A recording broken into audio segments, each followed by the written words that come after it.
to our show. Welcome to our show. It's a good show. Big, big shoe. It's really huge.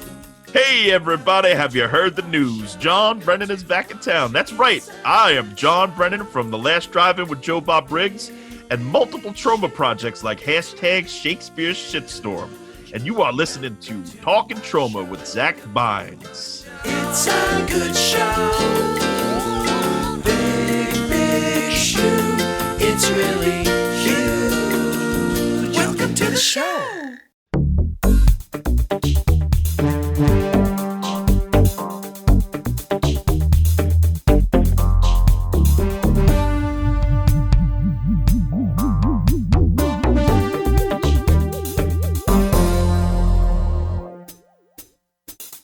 Good morning, Tromaville, and welcome to episode 11 of Talkin Troma with your host, me, Zack Bynes.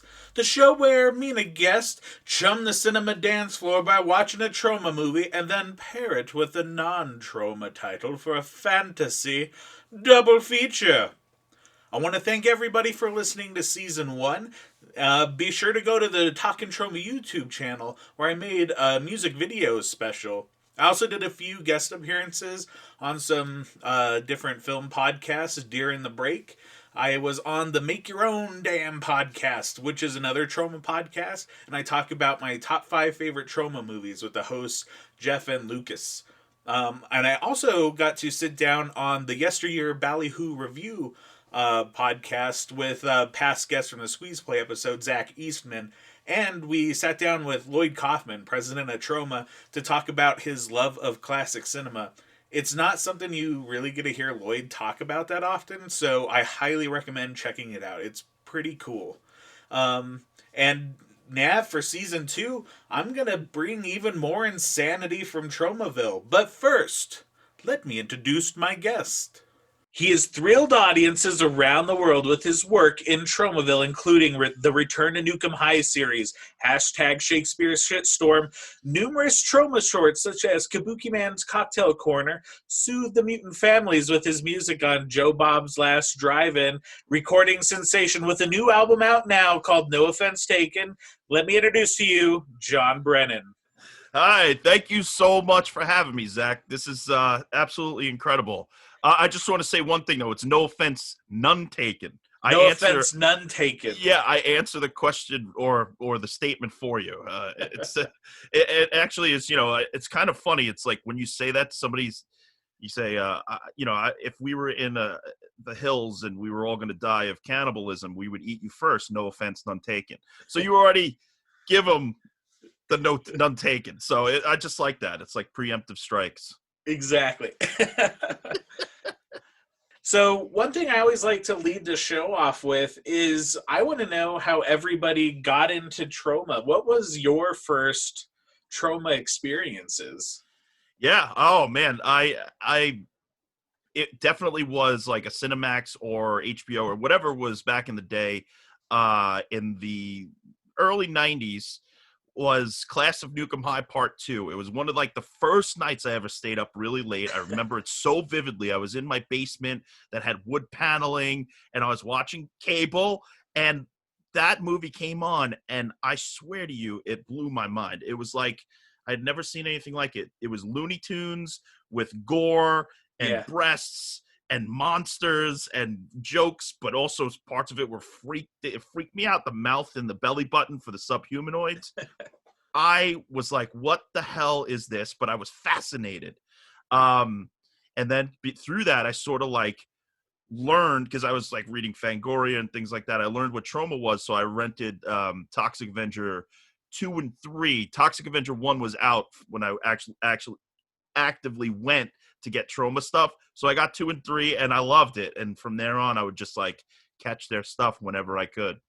I love Class of Nukem High Part 2. Like, I feel like that movie encapsulates everything. Like when you have a mental picture of Troma, like it's that movie. It's like there's weird monsters and stop motion and people melting down and melon heavy breasts. Like it's yeah. It's like, and the set design, the costume design, the hair, that big Lisa Gay hair.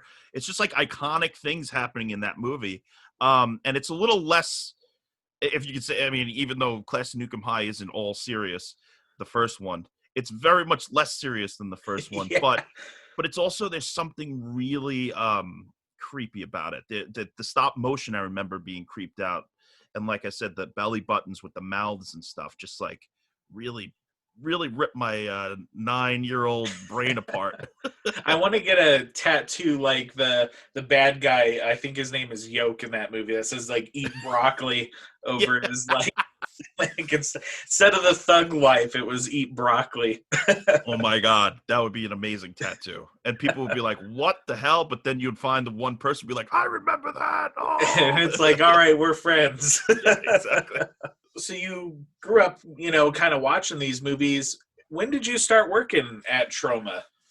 It was very much later. I went to film school, then I went to LA, kind of just like got burnt out being in LA because I didn't really, I wanted to be a screenwriter and all I did was write, but I didn't really like go to sets and stuff, which was a huge mistake. I was just like very narrow-minded about it. And got a few meetings for certain things that I had written, but never sold anything. So I sort of came back to New York defeated, so to speak. But then I got involved in like public access television here, and I started to learn how to edit and direct and, do a little bit of everything. And so one day, I actually, early on when I joined Twitter, I followed Lloyd, and I saw that he was like, if you want to work in Tromaville and be a volunteer, come to the Troma team or whatever. I said, you know what? I know how to edit now. Let's give this thing a try. And this was probably like 2013. And I went, and not long after, maybe a couple of weeks later, I was editing Lloyd's short Make Your Own Damn Movie lessons for the YouTube page. And that was just it. From there on, I was basically there. There was a little time in between. I would go and do other projects and stuff. But then early 2015 is when Lloyd asked me to be his assistant. And that was it. Then I spent every waking hour there for the next, 4 years. So were you in the Hell's Kitchen offices at all? Or No. Unfortunately, not unfortunately, because I also love the Long Island City place. But the Hell's Kitchen one was probably 5 years before my time. Gotcha. Yeah. I've never had a chance to visit either offices, but I mean the Hell's Kitchen one is just so iconic. I mean the new one's starting to gain its status, but that Hell's Kitchen one. Well, you should. I mean, you make a podcast about Troma. You got to go visit it, and you can. What's funny is when I was working there at the office, randomly, people from like Germany, Poland, and stuff would show up and be like, "Can we have a tour?" And I'd be like, "Sure, yeah, you can have a tour. I guess we're in the middle of something, but why not?" And I would ask them like, "How did you find out that we were even here?" And apparently, Troma overseas on some like travel website is listed as a destination where you can go and get like a free tour at any time of and I guess somehow Lloyd had told somebody that, and then whatever webmaster put that up. So we would get a lot of like random people, like I said, from the UK or Ireland just showing up being like, "Hey," it's wild. What are some of the crazier things that you had to do being Lloyd's assistant? Everything, every single thing. I mean, it's a lot more in depth than a regular assistant. The way that Lloyd pitched me because I applied to be Lloyd's assistant maybe a year or so before, or maybe even longer than that. And Lloyd said, "You don't want this job," right?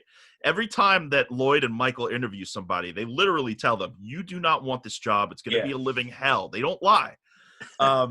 And so he sort of talked me out of it, and I was like, "You're right, I don't want this job." And he said, you want to make movies, you want to produce, you want to direct, you want to write. I said, "You're right." And then so I did like what I had to do for a year, and then he asked me back because his assistant was leaving, but because he saw that I didn't leave, and he saw that I wanted to work at Troma and do all the crazy stuff and make a movie. So that in it, I was still, when he called me up to actually ask me to take the job, didn't even interview, he said, this will be a great collaboration.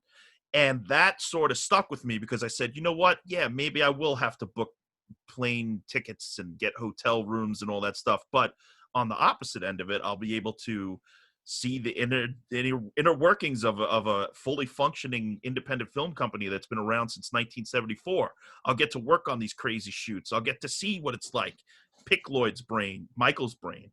And I did it. And honestly, I have no regrets as far as taking the job. Not only was Lloyd beneficial to my career, Michael Hers taught me so much. I mean, the guy taught me the business end of things. So taking that job was a godsend. Lloyd, but when you said, what did I have to do for Lloyd? Everything. I mean, set his schedule, get conventions, plan his convention schedule. Then it was just like day-to-day things like helping him write an essay that he needed to do, or a review because he was writing reviews at one point. So all sorts of things. So you name it, I had to do it. And then I also had to change the toilet paper in the freaking bathroom because nobody would do it, you know? That's awesome. Yeah. But then slowly, what also was great about it was that I asked Lloyd if I could do certain things. Like Kabuki Man's Cocktail Corner came right just before I was Lloyd's assistant.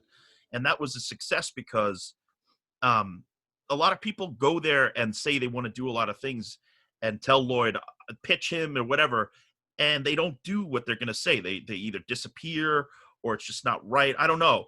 But he saw that I finished something. So I think that was what his motivation was to ask me to continue there.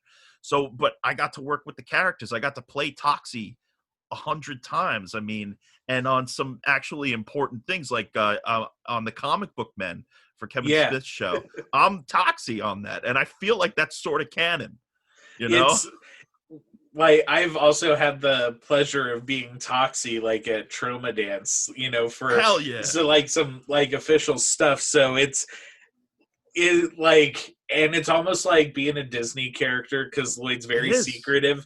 He's like, he doesn't want you to pull the Toxie mask out of, like, the trash bag that he has it hidden in. He's like, go hide in the bathroom and put this on. Don't let anybody see you. And you can't see it taken off. You know, you got to be Toxie the whole time. You got to commit. And everybody wants to buy Toxie a shot. Like, so. I mean, Toxie was the most fun because you can actually talk. Because the one that the mask that they had was like a silicone face fitting thing where the mouth can move and stuff, and you could see that it wasn't like I don't know, say like Dolphin Man or something where you put that on, you could barely see out of it.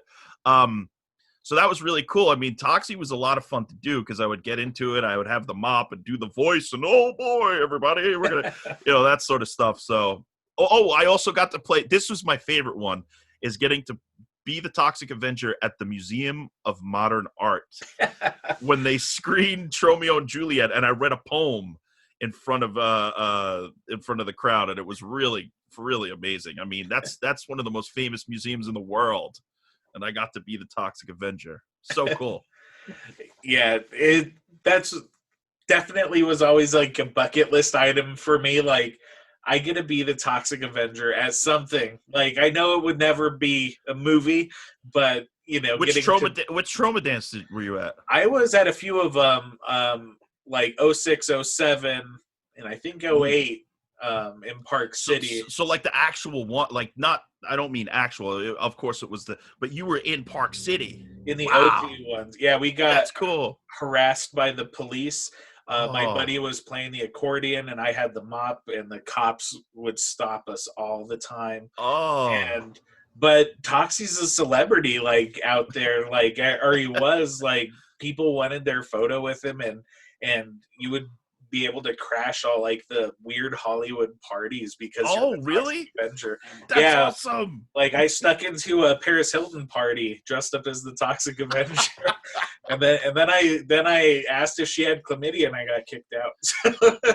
You asked her to her face? Yeah, there was E was right there, so I thought it'd be funny. I asked if we were gonna get chlamydia being at her party, and she kicked the Troma team out. Wow, that's hot. That's what I'll say. That is hot. Wow, that's so cool. So you had some real Troma experience. It's amazing. Yeah, the mask that we used was from the Citizen Toxie polls. So I think I threw up in the same mask that like Joe Lynch threw up in. Oh yeah, that was another thing that I used to gross me out. And the good thing about the mask that we had was that you could turn it inside out and basically disinfect it with alcohol or whatever. Just get disinfectant wipes all over it, so it wasn't somebody else's like disgusting essence. But Yeah. I know the mask you're talking about, and I probably would have never put that thing on my head. I mean, it was gnarly when I wore it. So. Oh man. But it's the Toxic Avenger. Yeah, I mean, in the end, if Lloyd Kaufman is asking you to play the Toxic Avenger, you got to do it. And it's like right 2 seconds before any big press thing. He's like, Zack, you're going to be the Toxic Avenger. Like, oh, fuck, I guess I am. It's so cool.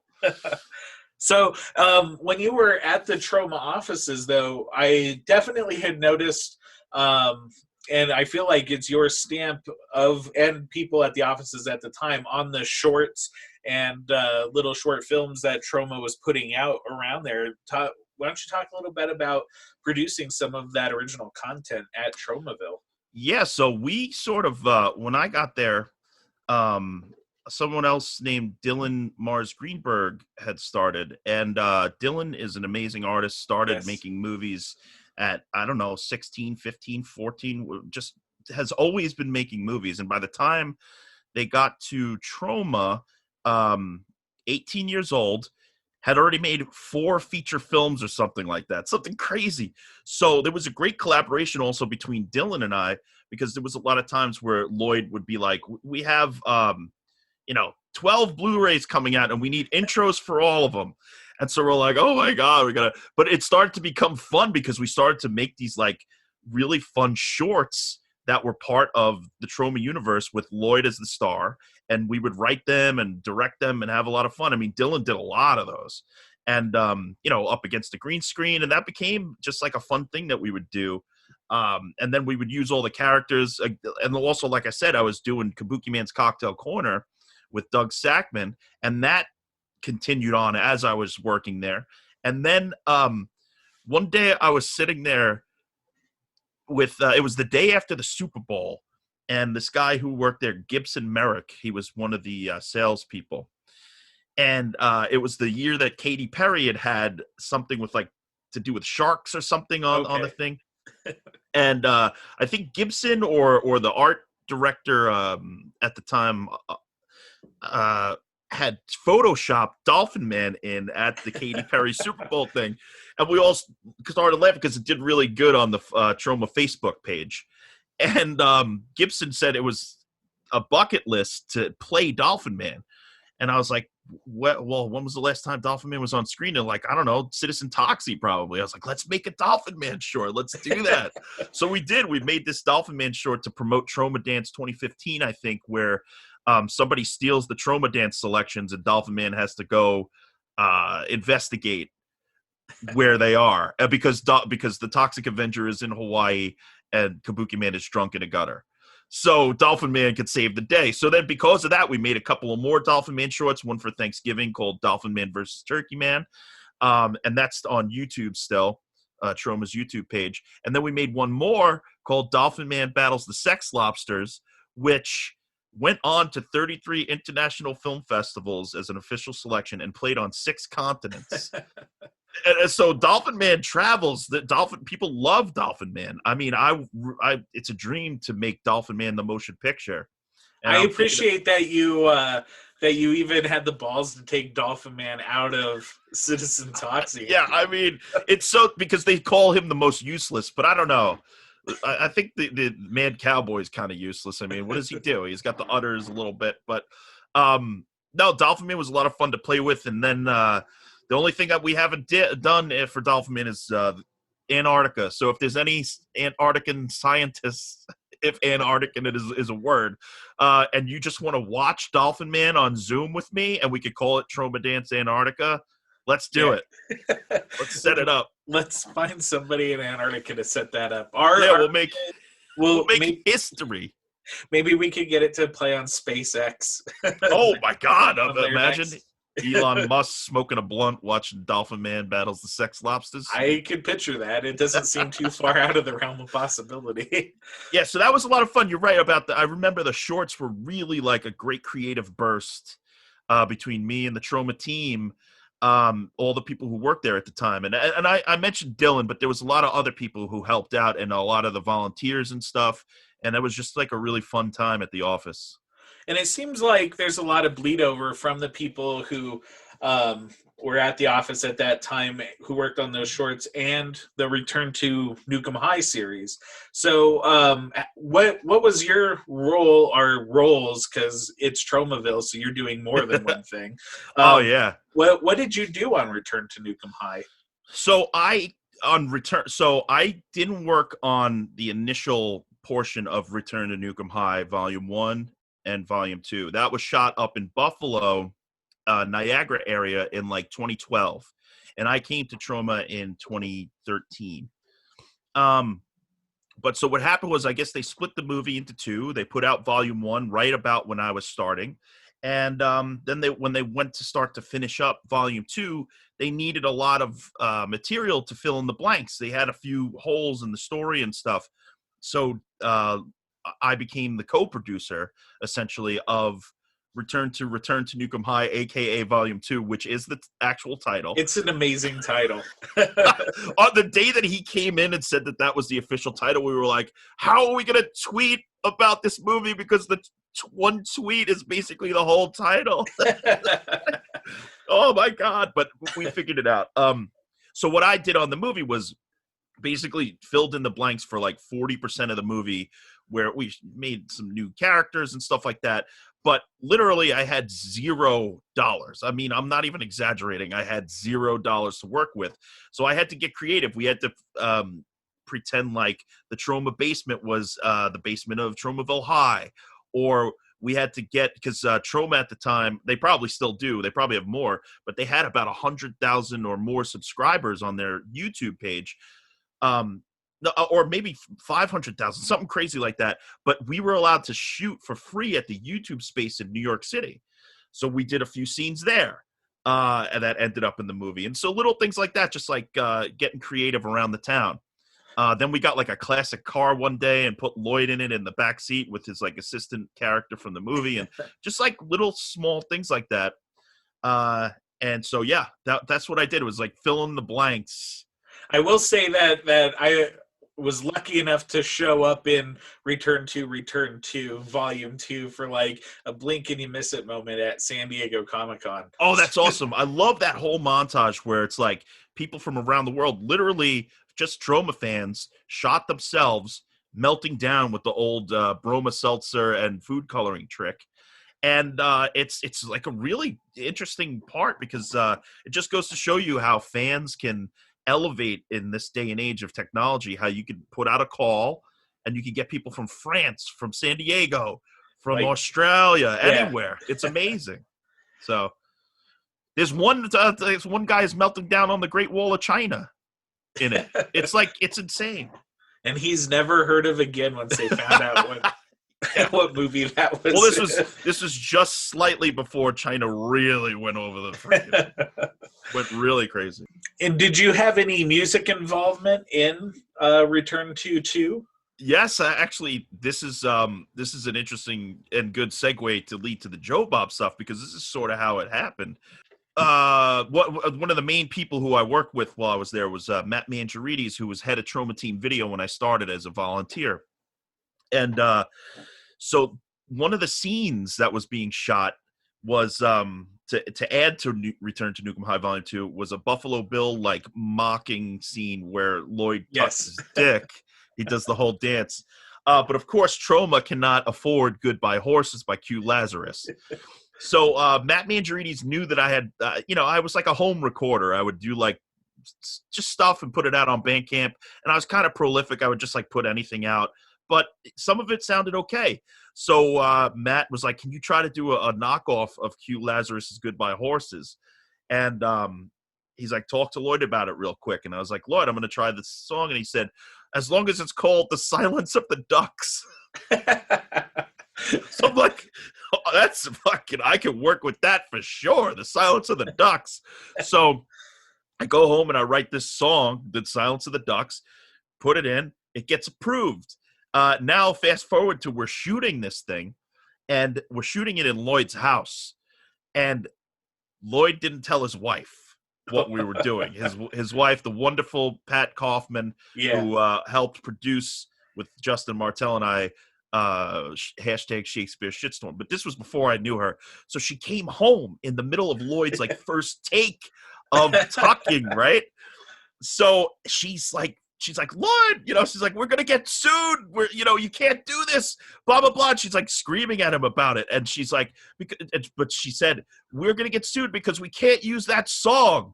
And Lloyd like stops and goes, oh, well, John Brennan wrote this song. This is John Brennan. And this is not the original. This is a knockoff. And she's like, really? She's like, wow, that sounds just like it. And I was like, that's the greatest compliment. So she's like, okay, let's keep going. And then she started to help like direct. She's like, no, he doesn't dance like that. He does it more like sultry. And so that was like trial by fire to be like admitted into the Troma team for real.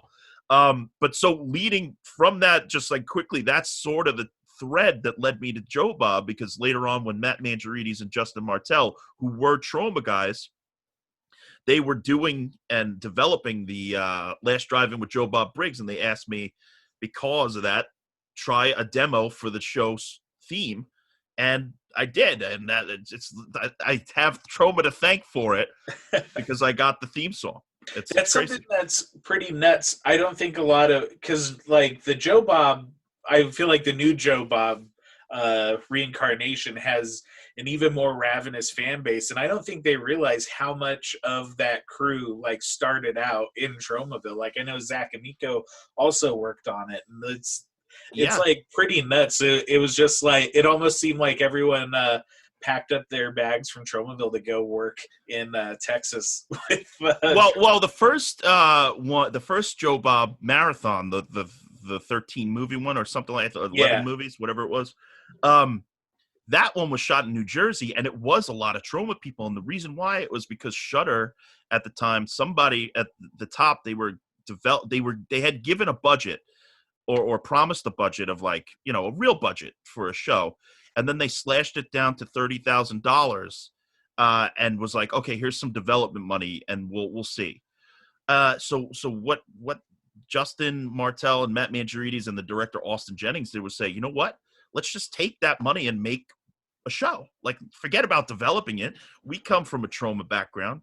We know how to make a lot with a little. Let's do this. And they did. And to their credit, that's why we have The Last Drive-In now, is because they took what they were given and they stretched that budget all the way. They asked for favors from a bunch of people from Troma and elsewhere where they had worked. I think there were some people from like Teen Mom and stuff like that who worked on it. And that's what it was. It was the Troma mentality of let's do this by hook or by crook that made The Last Drive-In possible. And it's all a credit to them, because it's obviously that people wanted it. Yeah. But it was one of those things that like, I just felt so proud of the Troma team. Like, it's like they fucking, went out and did it. Like there is life after Tromaville, and not everyone kind of thinks it's like, well, that's where you go to the, summer job type of thing. But seeing all you guys like going out and then doing something that's like beloved, in the horror world, like around, which is amazing.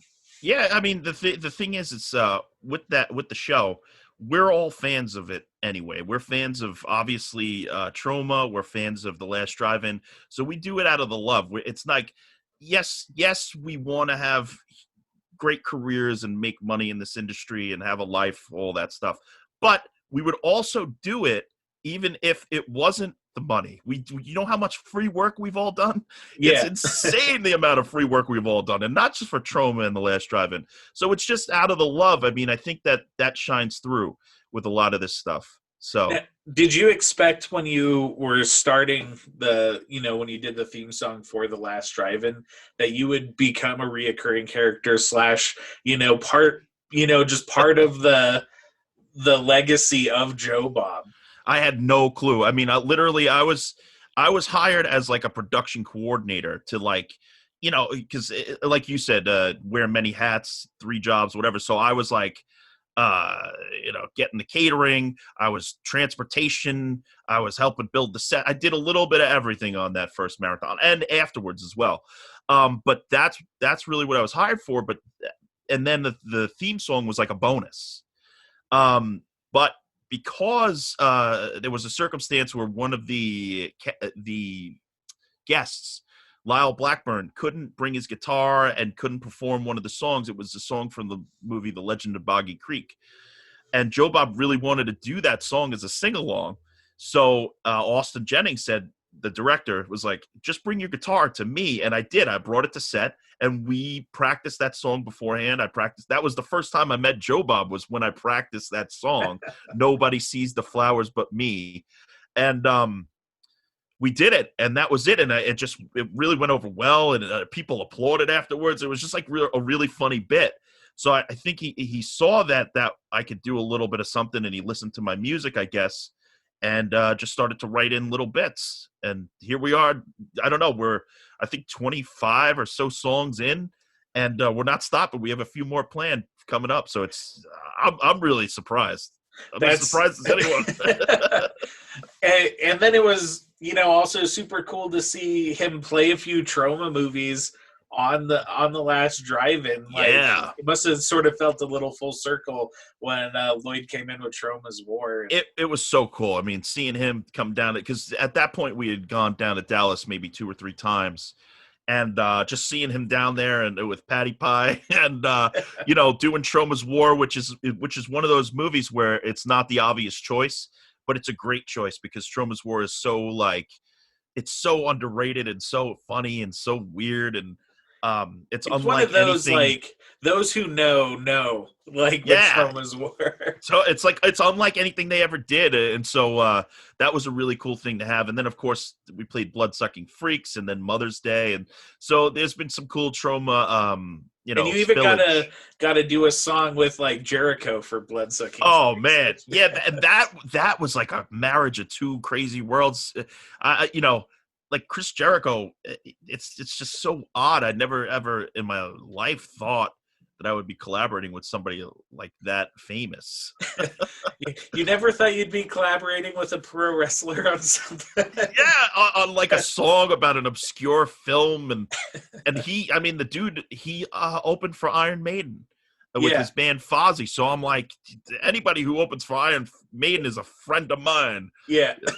So that was another great collaboration. That guy, he killed it. I mean, I wrote that song like the day before we left for Dallas, because we had written another song and it just wasn't working. And so it was like sort of last minute, and he got the set. And he's like, "Hey, I listened to your song. It's cool. I'm going to go learn it." And I was like, "Oh man, he's going to go learn it now." He walked away. 15 minutes later, he had like his headphones in or whatever, came back, knew every word, did it. And then he got into the vocal booth after we shot the video, 2 takes, killed it. So consummate professional. Yeah. and then it's like, I'm writing Troma songs with. Yeah, it's like, and then I was like, I'm actually writing about Bloodsucking Freaks, which is one of the oddest Troma entries, if that could be believed. Odd, beyond odd. But I actually like Bloodsucking Freaks. Some people were like trashing it or whatever because it's too out there. I think it's hilarious. I think it's like, I did that. I did Bloodsucking Freaks in the last season of my show, and that new Blu-ray that Troma put out with the deleted scene in there was just totally changed that movie for me. I mean, I still liked it before, but it just the way it played is bananas. Yeah, it's bananas, and it's just one of those things where it's sad. The state of the world we're in today. If you make a movie like that, you would be like, I don't know, put in jail or something. I don't even know if you could even get the script out the door. You're not even allowed to think that movie right now. Yeah. So from Joe Bob, it seems like the call came back from Tromaville for #Shakespeare Shitstorm, Troma's newest one. What did you do on that movie? Yeah, so that was sort of like simultaneous with the original marathon, and hashtag Shakespeare shitstorm. I produced that. So that movie, hashtag Shakespeare shitstorm, based on William Shakespeare's The Tempest, started out with just Lloyd and me in a room. I mean, the day I got the phone call, he's like, "We're making The Tempest. That's going to be my next movie." I was like, yes, because I love Tromeo and Juliet, and to do Troma and Shakespeare, a follow-up to that, or like a spiritual sequel. And he's been, I mean, at least in the public realm, he's been talking about that movie since the All I Need to Know About Filmmaking I Learned from the Toxic Avenger. Absolutely. He said that he wanted to make it many years ago, but he hadn't gotten old enough to do it. He wanted to be the age of the character of Prospero when he made it, and I was all about it. I mean, that was like, this is what I came to Troma for. This is the culmination of all my time here. So he had me as his assistant and producer at the same time. This was about probably like 2017, the end of 2017. So we developed it. Then the Joe Bob thing happened in April, and then we shot it that summer after the first Joe Bob shoot. So we shot it in the summer of 2018, in and around New York City mostly, which is the first movie since I would say Terror Firmer that was shot in New York City proper for Troma. And also we did Justin Martell, who produces The Last Drive-In as well. He went to Albania for a week to shoot scenes for hashtag Shakespeare shitstorm, where I don't know how he did it, but he got like the Albanian Coast Guard to give us this big boat. That's one of the, he's gonna come on the show, and that's like one of like I feel like one of the crazier things that's ever been committed on film in Tromaville. It's totally like, because before that, part of the problem with the script was it was a brilliant idea. It was like, let's have these whales jumping over this boat and cause a shitstorm that sinks this boat. And it's like, oh shit, how are we gonna do this? I mean, what is this? Peter Jackson's Weta Workshop? Like, where are we gonna get this shit? But Justin Martell had been through a company that he works with, Pioneer Media. He was like touring around Eastern Europe and speaking to film consulates and film commissions there, and sort of just getting the lay of the land and seeing what could be done there, because a dollar will stretch there much more than it will in the States. So when it came to Shakespeare Shitstorm, I talked to him, and he's like, I think I could get this done. I think I could get this scene done. And for the budget, for a Troma budget, let me see what I could do. And he settled on Albania, and it worked. He got that done. And not only that, he got the boat and like extras and the beautiful looking Arri Alexa, whatever we shot on there. And then the shit cannons and all this stuff. And then the CGI whales. That's so crazy, especially because like Troma has not really been out of the country since Toxic Avenger Part 2. So like, it's just crazy that they were able to pull that off. Yeah, it was a huge thing, because that was like, once that was set, the whole rest of the thing fell in place. I mean, it was just like, it was absolutely, I don't know. I really loved this movie, and it hasn't really been seen yet too much because of the pandemic kind of hurt us. But now that the world's starting to open up again, we're talking about how to do it. And if there's anybody listening who's has a theater or anything, we'd like to do something in the theaters before just putting it out on home video, because we could do a Blu-ray and that'll be pretty good. But the theater experience is the way to, if anybody out there has never seen a Troma movie in the theater, it's like day and night. Like, these are movies to be seen with a group of people. Absolutely. So, I mean, I have a couple of things on the horizon that I'm trying to settle in. One very important theater, and if they're listening, please, let's get this going, because it would be a huge night. It would be like a gala. Forget the Met Gala. This would be the Troma Gala. Okay? That's what we need. Well, and then, like, it was cool because I saw that it played, I can never pronounce the drive-in theater, but in Pennsylvania, Mahoning, and you guys like had a huge diorama or like display where people could get their photos taken with like a whale with a shit fountain going.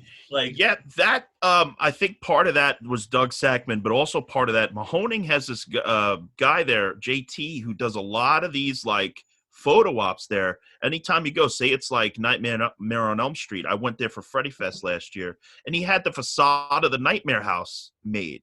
They had an Evil Dead screening there with Bruce Campbell. He had the facade of the cabin. This guy makes all that stuff. So he, I believe, is the one who helped orchestrate that shitstorm photo event. And then you got to play a live show there for Joe Bob.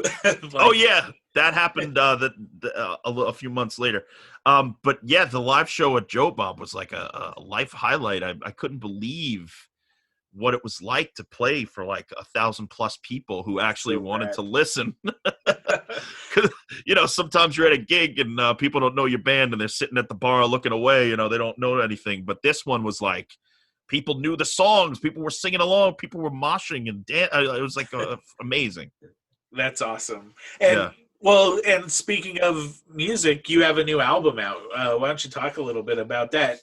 Yeah, so Ship to Shore Phono Co. They put out a lot of all the Joe Bob stuff.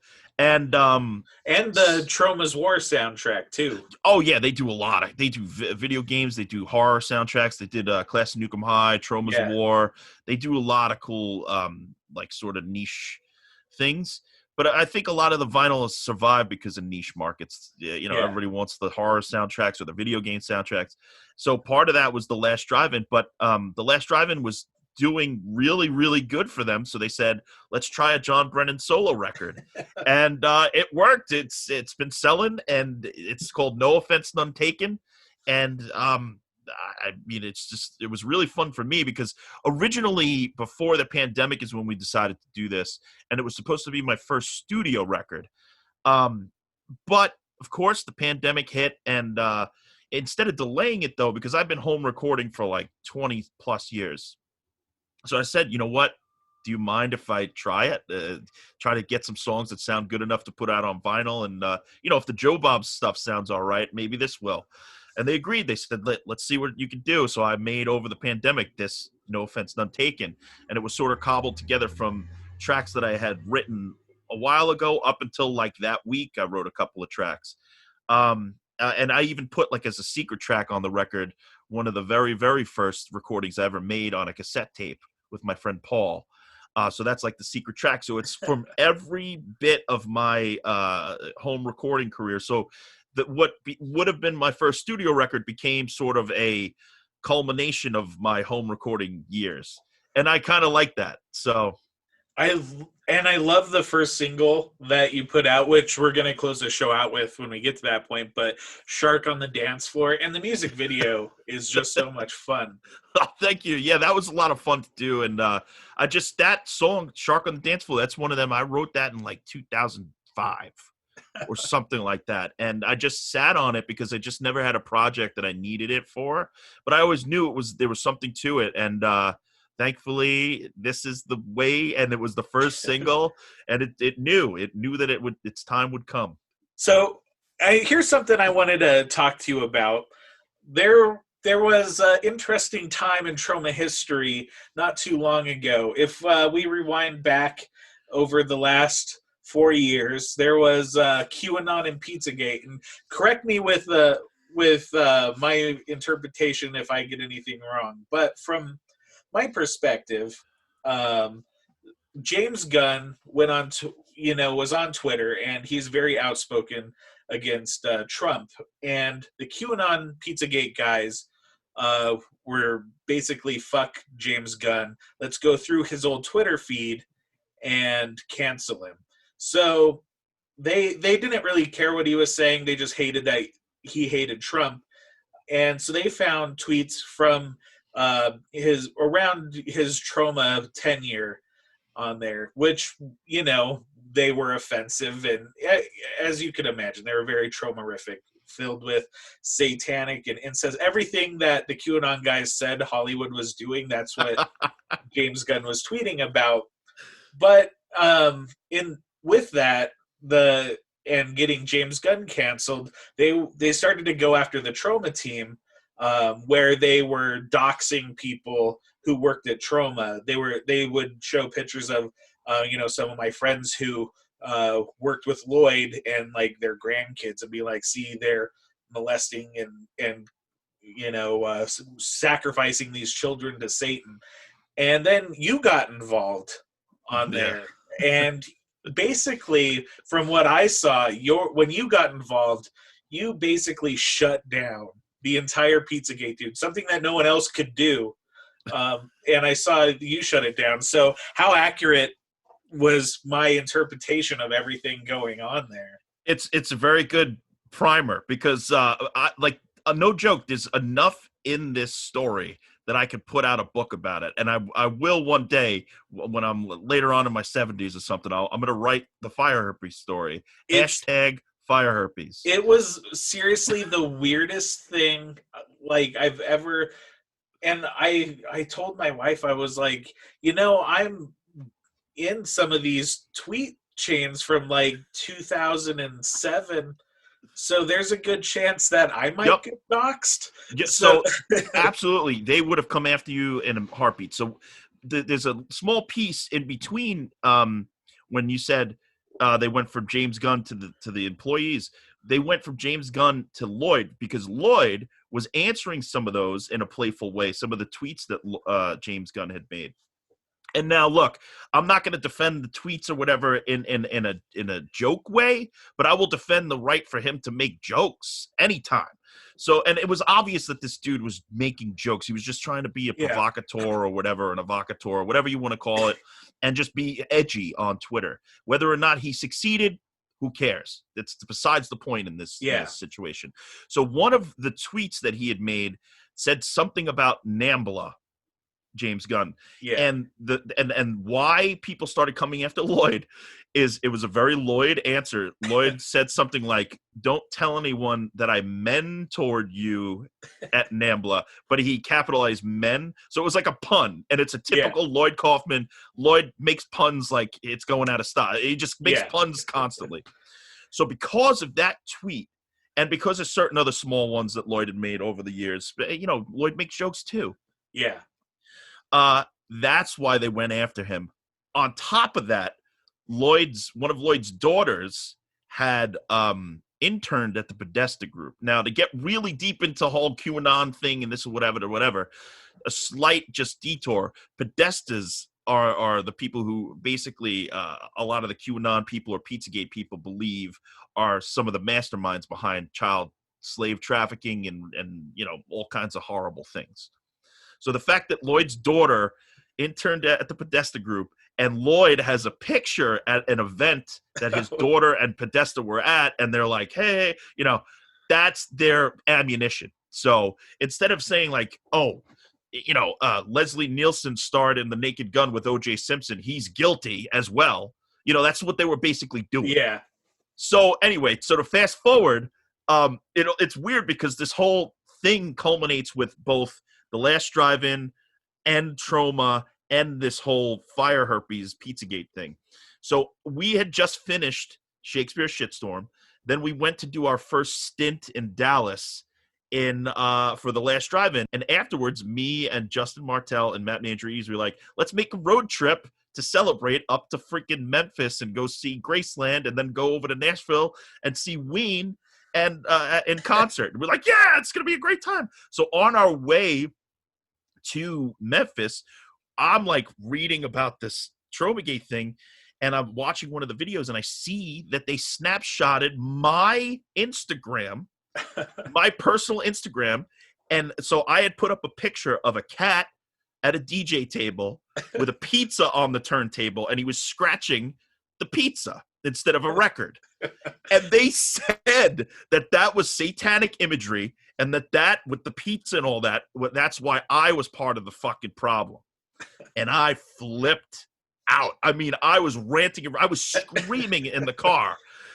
There was no camera on me. I was seriously flipping out. I'm like, these motherfuckers, I'm going to go and find them. I'm going to kill them. I was furious because nobody, who knows what kind of fucking internet psychos are out there who see that and they're like, oh, John Brennan's a psychopath child molester. Let me go kill him. Because that's basically what this fucking piece of shit, and you can see I'm getting really riled up. That's basically what. So to make a long story short, Justin Martell filmed me ranting really quick and put it out on Twitter, and it got some traction. That was probably one of the best videos I've ever seen. I was getting worried too, just like you. It's like, oh man, like it's just a matter of time. Yeah, they're gonna come for all of us, and like, so I mean, look, the fact of the matter is, I don't know who this guy is. I don't trust him, and who is he to come and say anything about me and my life just because I put a picture of a cat with pizza on Instagram? No, he's going down. So I told him that. He went looking for the devil. Well, he found him, and I'm the devil, and now the devil's looking for you.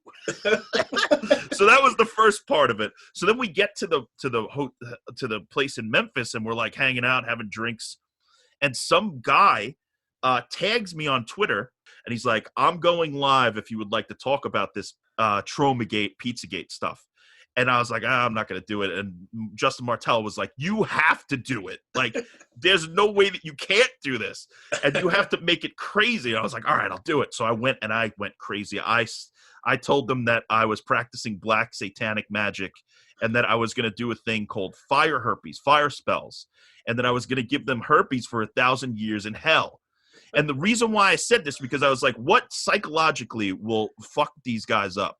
And it's truly, if they actually did find a demon and that demon was pissed because you found me, so I'm going to take you out. So I used their like stupid psychology against them, and that went nuts. Like, people started using hashtag fire herpes. Yeah. They started going on their videos and being like, you're a liar. And it started to spread in that like Pizzagate community that like hashtag fire herpes was like when you're a liar or a piece of shit or a NPC, they call it, a non-player.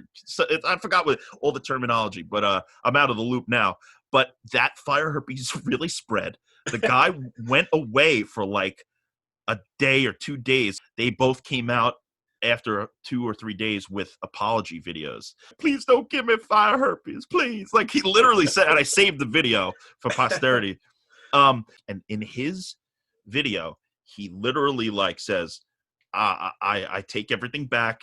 Nobody at Troma is culpable. Like, I just because people work at a company doesn't mean that they're guilty. He did this whole like lawyer's letter.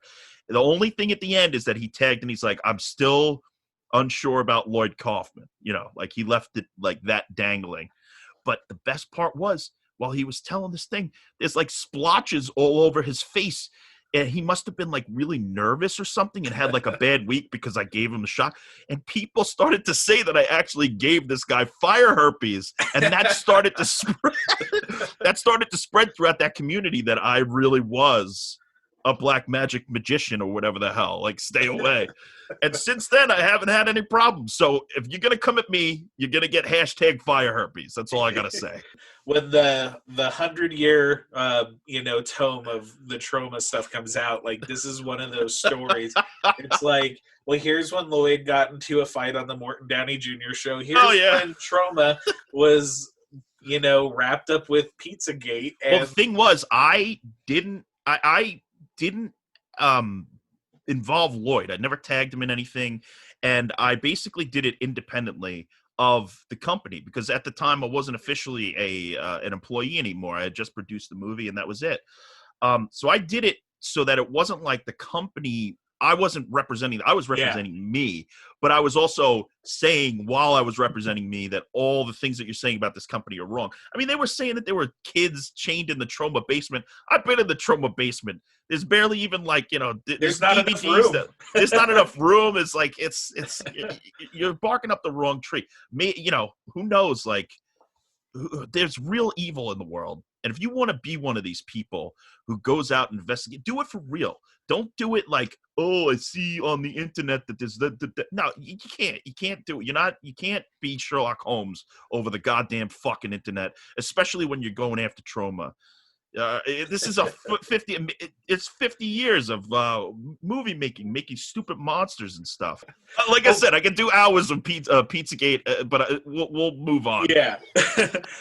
Heck yeah. Well, I guess without further ado, let's talk about the 1987 shot-on-video classic by Pericles Lewnes, Redneck Zombies. Yeah.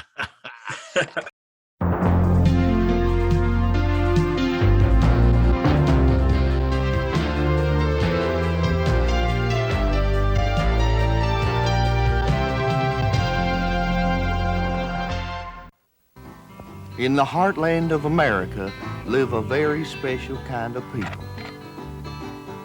Friendly, decent, hard-working people. But what happens when these simple, down-to-earth folk accidentally drink a barrel of nuclear waste? Well, whatever it is, it better taste good, 'cause you splattered it all over the corn squeezins, you otter ass. I'm sorry, Daddy. Swilling toxic moonshine, they become flesh-eating, bloodthirsty kinfolk from hell. They become Redneck Zombies. Redneck Zombies, tobacco-chewing, gut-chomping creatures of the night. Redneck Zombies, monstrous radioactive freaks waiting to eat you for lunch.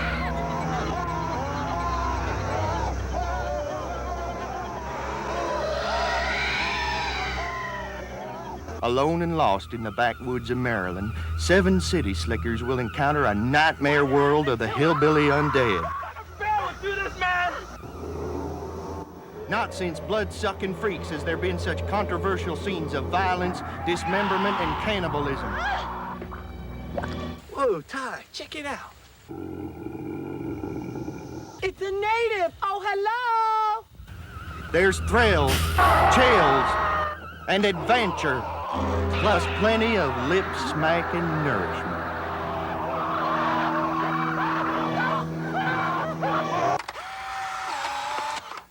We dare you to keep your eyes open during the last harrowing half hour. It makes Dawn of the Dead look like Mary Poppins. Redneck Zombies is another provocative anti-nuclear parable from the Troma team. Filmed in gorgeous entrail vision, it's for rock and roll horror freaks of all ages. Oh, shit. Did you treat this weed? Sally! For spilled guts, laughs, and suspense, it's Redneck Zombies. A splatter film classic so gruesome that half the Troma team staff checked themselves into Bellevue. Redneck Zombies, a down-home good time you'll never forget. Warning, repeated viewings of Redneck Zombies has been shown to cause insane laughter in laboratory animals. Here's what Lloyd Kaufman says about Redneck Zombies in his book, All I Need to Know About Filmmaking I Learned from the Toxic Avenger. Director Lewnes did the special effects for such Troma classics as Sergeant Kabuki Man, NYPD, and Toxic Avenger 2 and 3, so you can be sure the man has been dwarfed by Kaufman and hers. In the film, some dumbass hicks mistake barrels of toxic waste for homebrew moonshine and become even dumber-ass cannibalistic zombies. Contains more blood and gore than almost any other dish on the Troma smorgasbord of love. I actually have an audio clip of Pericles Lewnes talking about the origins of Redneck Zombies. You know, we've been talking about making a movie and just making a movie on video and trying to get it distributed on video. We thought that maybe we could put something together that was going to be gory and funny, and we knew we weren't going to have much money, so we wanted to make something really slapstick, something really silly. We were sitting around batting some ideas, and we figured what we should do is find the best possible, come up with the best possible title.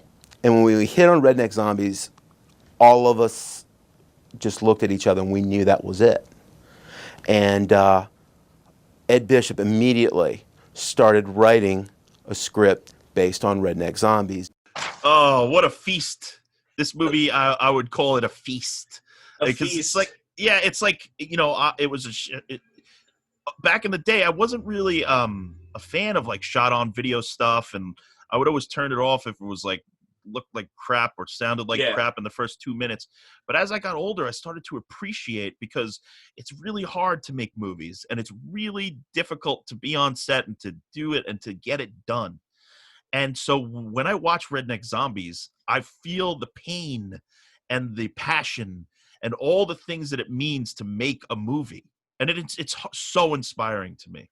On a rewatch on this, for the show, it like ticked all of my nostalgia boxes for just like, I miss like these old shot on video movies that it was like movie roulette when you would go into the video store and you're like, here's a crappy shot on video monster movie, but you don't really get that anymore. And so, I mean, this one's just a lot better done than a lot of them that did come out then. Yeah, and it's I don't know if it's the first or whatever, who knows, but it's one of the first that was shot on broadcast, right? According to Lloyd, so Yeah. take this as you will, but it is the very first shot on video movie to be distributed on video.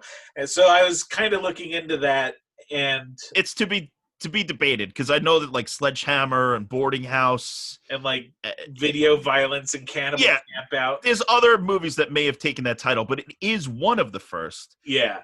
And the quality is, it's like you said, it's nostalgic, because that video quality it's not as like camcordery as it should be. It's like TV broadcast quality. And I believe they did shoot it with like video, like beta video instead of a regular VHS. Right. So it doesn't look horrible. It looks okay. But they do some psychedelic effects in it that I really like that old school VHS, like weird, like video blur and shit. It's so fucking good. And I really think it's really funny. Do you remember the first time you ever watched Redneck Zombies?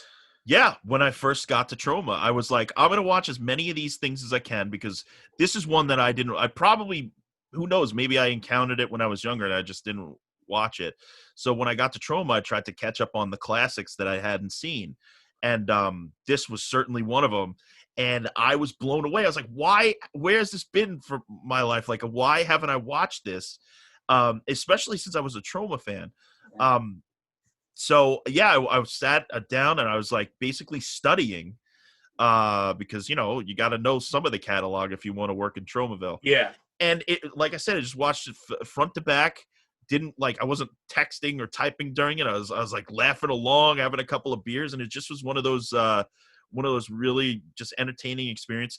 I think that's a lot of the jokes land. I think that the cabin scene, when it gets really creepy and fucked up at the end, that's an amazing scene. That's really horrific, and the effects are very good in that scene. It's questionable elsewhere, but it was one of those movies I was, being a Troma fan, I was aware of, like, because of the scene in Toxic Avenger 3 with the Jewish video store clerks. He's like, how dare you put Redneck Zombies next to the Walt Disney's? And then just seeing like all the extras in the movie with the Redneck Zombies bandana, which I was able to track down one. So I have like one of those Redneck Zombies bandanas from like the distribution. But I never saw it until I was working at a video store and we happened to have it. And one of the main reasons I applied to work, it was a Hollywood video, but I applied to work there because they had some Troma movies.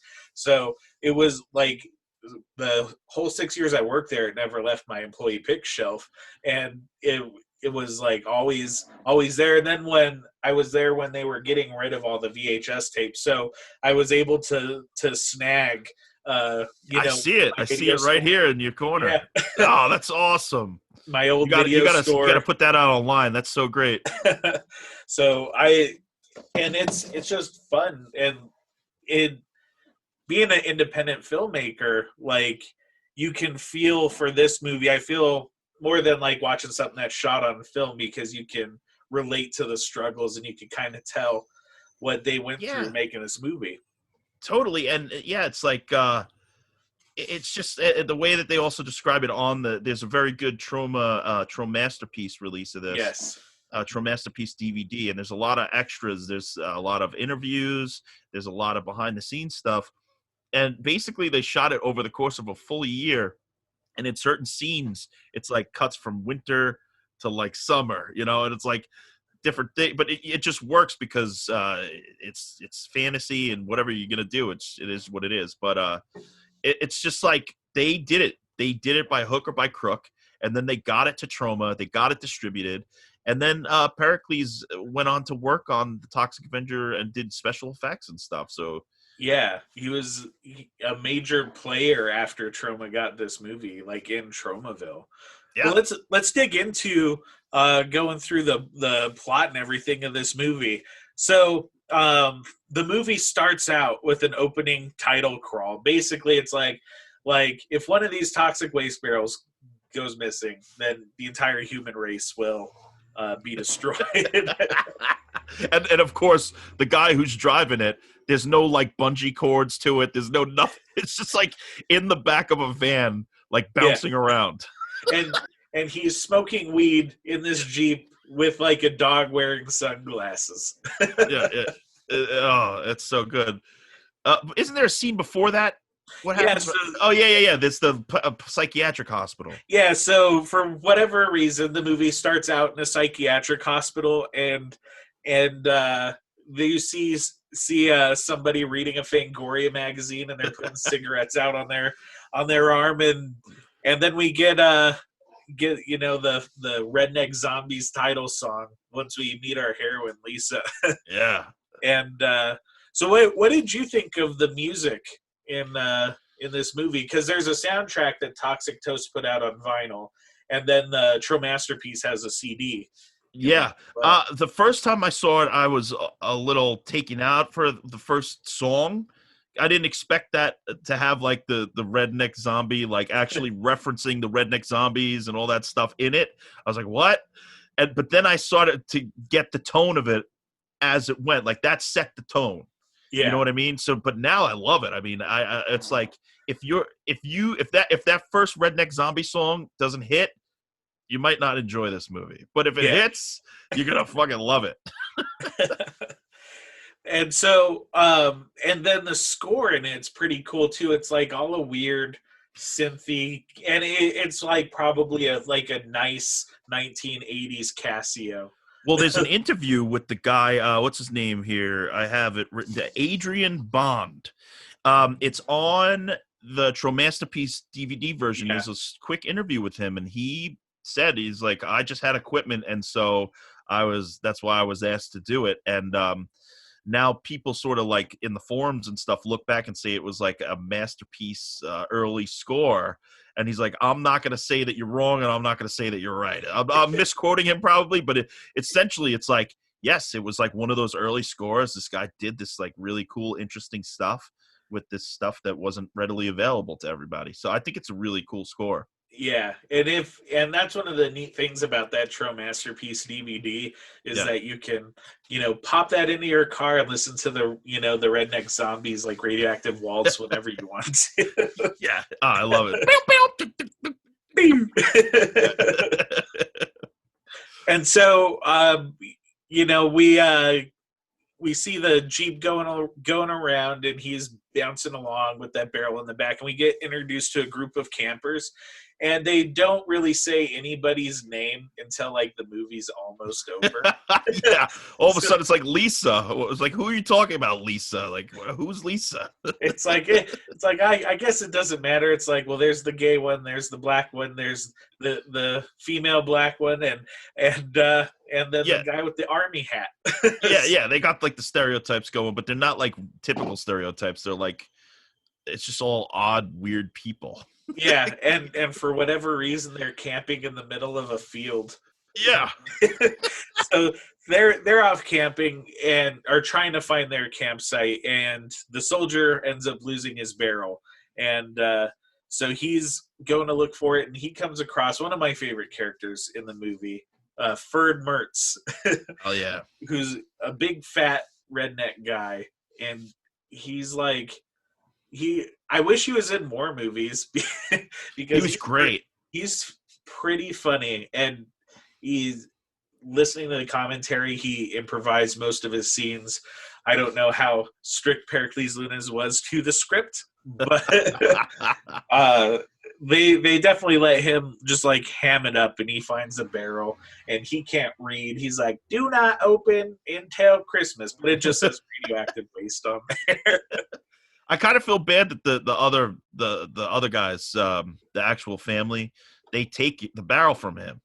Yeah, he was like kind of really excited. And, he's like kind of a sweet character a little bit. Yeah, they're like even though he pulled the gun on the army guy.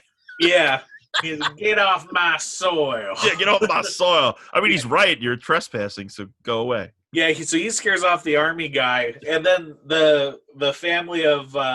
I guess our main redneck crew holds up Ferd because Ferd shot up their old moonshine still. Yeah. So he offers them, and this crew, we have actor W.E. Benson, who's like the paw, and Pericles Lewnes, who plays Billy Bob, but has just transitioned into Ellie Mae. And it kind of made me, and then there's, I forget the other guy's name, because they don't really say anybody's name, but there's another couple. A third, yeah. Yeah, and it kind of got me thinking that Redneck Zombies is more inclusive than most movies. I was surprised, like, you could tell that the trans thing was played for kind of yucks back in 1987, but they're all very accepting of that. Yeah, that's the thing, is that they all accept it. So they're like, oh, she's Ellie Mae. Yeah, okay. Yeah. And it's like, oh, that's a lot more accepting than a group of rednecks. And then you have your diverse cast, which doesn't really get brought up at all, which I thought was pretty interesting. Right. It is pretty diverse for that time. Especially a shot on video horror movie. Like, it's not just a bunch of like dudes who look like they dropped out of film school. No, yeah, it's the cast is great in this. I mean, everybody does a good job. Even the guy who doesn't talk.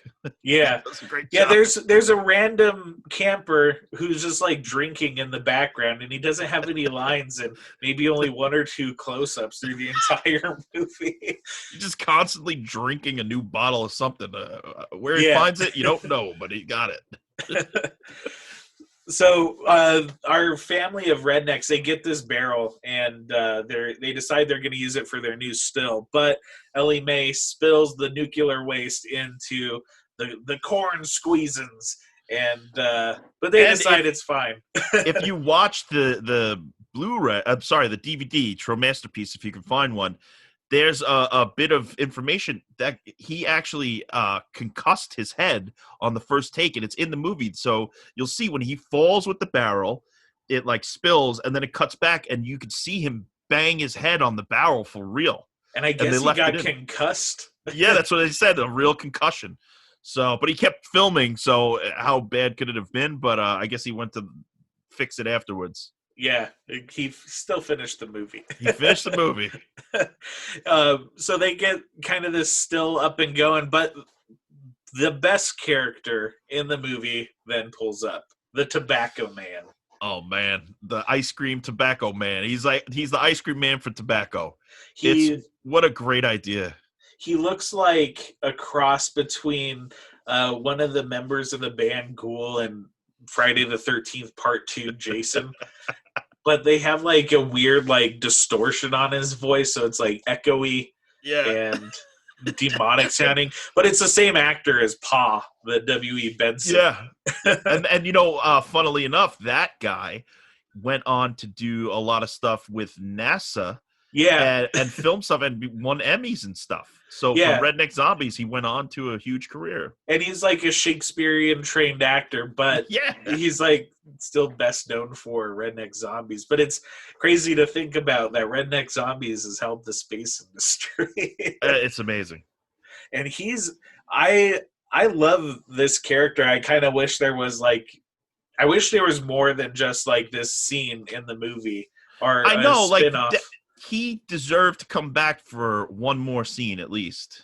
Like he has, and we'll get to it, a little snippet at the end of the movie. But like, there's not any other scenes in this movie where you're like really wanting to see these characters like interact more. And he's just so weird. He's like a doomsayer, like you see in every slasher movie. But he's talking about the harms of tobacco. Tobacco?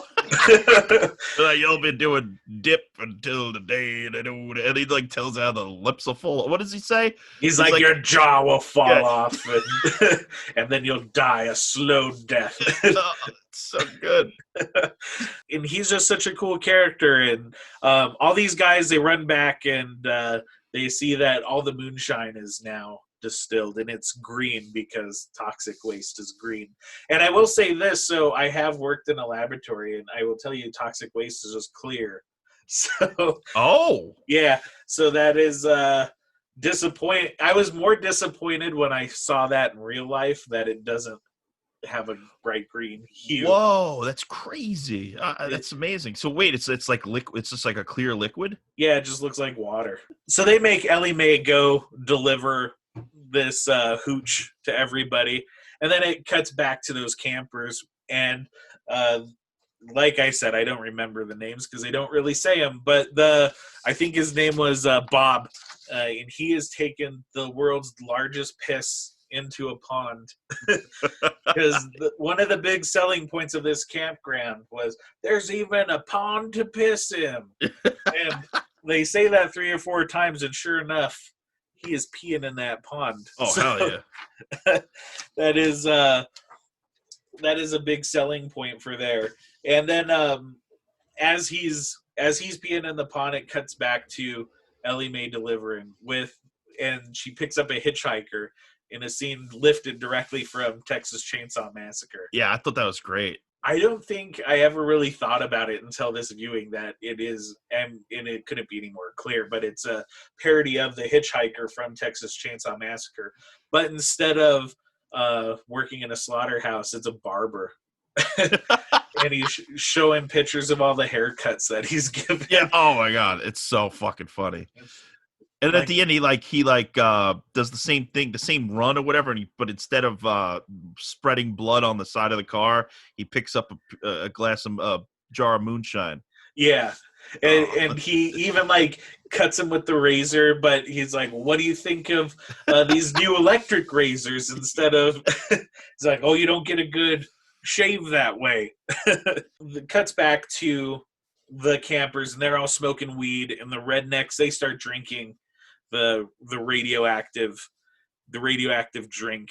But before we see what happens with that, we get some of the goofiest porn music ever. It's like a slide whistle and circus music. Yeah, what were they? I mean, it's amazing. And they're also smoking weed too. And are they doing LSD? Yeah, they are also doing some acid, but the weed was like the big thing. Yeah. for all of them. So and they have some pretty cool video effects happening. Yeah, I like how it cross cuts between the campers getting all psychedelic, but then the moonshine is making the other psychedelic, and it keeps cross cutting back between the two scenes. It's really cool. And you see the hillbillies, turning into zombies, and there's some pretty sweet bladder effects, and but then you also see all the campers just getting loaded and fucked up at the same time. So it's just showing basically both of them transitioning at the same time. But it's a wacky scene. But meanwhile, Ellie Mae is just delivering more moonshine to some dudes who are watching just like some boobs just getting smashed. That's right. He's like, I like boobs. And it's just like some boobs with some whipped cream and cherries on them, and just an uncomfortably long close up of nipples getting pinched right in the camera, and some sweaty, gross boobs. And circus music, and then intercut with zombie effects. It's pretty amazing. I have a audio clip I'm gonna play of the director talking about how they got the look for the zombies. And pretty much what we did is we went to the bulk food section of a grocery store, and we put out honey and cornflakes and flour and syrup, and we said, okay, what you got to do is you go and you go over here and you get your eyes black, because we have some some charcoal or something. Let me put it on around people. And then you go and you take some honey and you smear it on your face, then throw some cornflakes in your face, and hey, you're a zombie. Whoa, that's wild. They look pretty good. The ones at the end look great, and I was actually saying, how much money did they spend on makeup? Because they have a lot of people at the end all made up. Yeah, no, it sounds like they just had an assembly line, like we did on Poultry Guys. We had a whole army workshop of all right, you come in, you're going to hit the latex station, you're going to hit the makeup station, the feather station. In Redneck Zombies, it was just all right, we're going to squirt your face with honey and crunched up cornflakes, and then hit you with the powder puff. Oh. You're out of here. That grosses me out, because one of my the thing that gets me skeeves me out the most is like sticky on the neck. So the idea of like honey on my neck and face is just like really disturbing. You just see all these outside scenes, and I'm just picturing just like bees all over the place. Yeah, like the just bugs. like on your face. So I can't imagine that was fun. No. But well, back to the movie. So Ellie is going around selling some more moonshine, and she comes across a mom who's buying some, and she has a baby in a laundry machine. And that was actually so funny. It's so weird too, because it's just like a random cutaway. But that baby was, I guess, actually Pericles Lewnes. Yeah, his real kid. There's an interview, a quick interview with him too. It was like all grown up. Yeah, and he's like, you didn't give me a trailer. Yeah. So, but now Sally, one of the campers, she's going to take a shit in the woods, and she finds the moonshine in a still, and she stumbles across a zombie who scalps her, which is the first zombie carnage we see in the movie. Hell yeah! And he just is ripping out guts, and apparently the guts they were using was just like scrapple or tripe or whatever, just like some chitlins. But they bought them the night before, so they're all frozen, and they tried to thaw them out on like the muffler of the cars. Yeah. So I imagine they like smelled extra great, and like he's just like ripping apart like actual frozen entrails covered in fake blood, like eats her guts, and he slurps out her eyeball. Yeah, I love that. I love the eyeball gag. That's one of the more iconic like zombie shots of this, and there's like a good old when the eye pops out. Like when he looks over his shoulder too. That's a really cool. Yeah. Oh, so gross.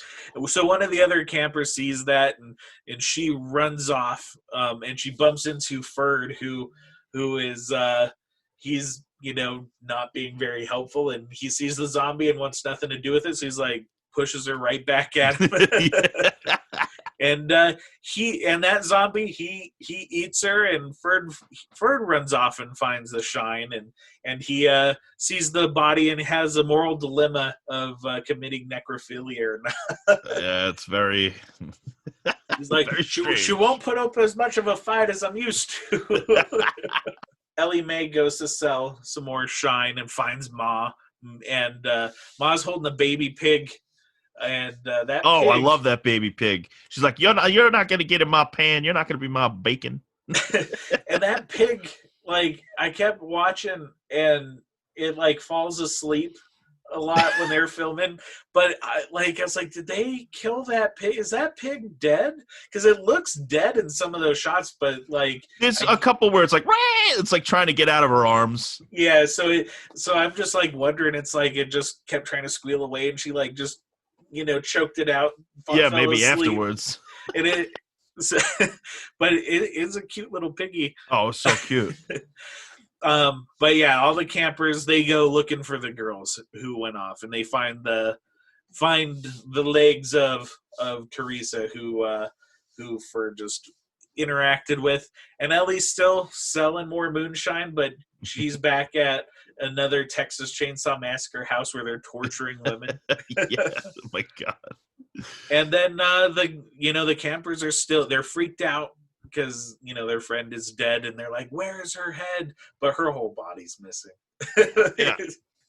And so they find the still and the other stuff. In the first time I ever heard this joke was on this View. They called the moonshine Monster Mash, and I thought that was pretty funny. I was like, that is funny. I never heard that before. How many ever times I watched the movie, I was like, oh, that's pretty clever. Monster Mash. Now there's more soldiers looking for this barrel. They got back up, and they got their friend from the beginning. Yeah. They're taking him back to where he dropped the barrel. And they're all looking around, and the flamboyant camper at this time, he gets attacked by zombies, but he has a can of spray on deodorant, and he has found their weakness It is rednecks are not good with personal hygiene apparently. So Right. Which is funny. They set it up earlier with the whole hairspray thing because that character is like says to, I think the dad of the group is like, you don't smell too good. Like take this deodorant. I have plenty of cans or something like that. Just like an off, like a quick throwaway line. And that's why later on when you're like, how'd they get so many cans? It's set up. They set it up. And yeah, when you spray a redneck zombie with hairspray, they melt down to like green goop. Oh, I thought it was deodorant. Or that's what I mean, like the deodorant. Yeah. They melt down to green slime. And then they all decide to go hide in a mine, which there's not an actual shot of a mine. It's just like, there's a mine over there. And then they cut to like a basement with dark. a light. Yeah. So they're hiding in there. At this point, the black guy in their crew, Bob, he is absolutely tripping balls and going crazy. Like he thinks he's in the Wizard of Oz. Probably one of the funnier scenes in the movie for whatever reason, because they're like, well, you're pre-med, do an autopsy on this zombie. Yeah, and like, it's like I only dissected cats. And I was thinking, it's like what are you gonna find in a mine with a zombie autopsy? Like, I'll watch it, but it makes no sense. Yeah, what are you expecting to find an answer to?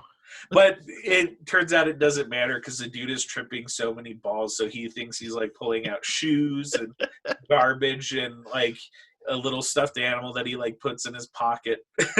Yeah. But everybody sees that he's just pulling out internal organs and all sorts of gross stuff. And then he throws up inside of the zombie. Oh, yeah. So good. And then they're like, well, let's test out the different types of deodorant to see which, when they're like, well, this one has aluminum carbonate in there. And they're like, what does that mean? They're like, I don't know. Let's just use this one. So I guess they had a little bit of thought behind there. But at this point, we also find out that Ma drank the moonshine, and she is now a zombie, and Ellie's freaking out, and she drinks the moonshine. So cut back to the soldiers. They're looking for this barrel. They get a flat tire. So they all get out, and the flamboyant, the gay soldier, he sees the rednecks in the field, and they're like, don't run to him, don't call him over here. He's like, well, have you guys ever seen Deliverance? And he runs out in the field. So good. And they all get torn apart, and this is pretty impressive for like a no budget zombie movie that looks like is made in a field. There's like a legit number of zombies, like 30 or 40. Yeah. There's a lot of zombies and a lot of different deaths. It's very cool. And it's all like, they're all like creative kills that they have coming up out here. Like, like one of the zombies smashes, like the third zombie smashes one of these guys' heads, and his eyeballs like pop out. Yeah, it's so good. It falls at his feet, right? It's actually the guy who was driving the van in the very beginning, the Jeep. Yeah, he smashes his head, and yeah, it's so good. There's a great. It's almost as good as the Dawn of the Dead one, where they basically take the guy's like legs away from his upper torso, and they're just pulling guts out. Oh, it's so good. And it looks like they use like, I mean, they said they use like chitlins before, but it definitely, you could tell they use like real animal parts for these guts, because that wasn't no latex. Yeah, it looks gross. Yeah.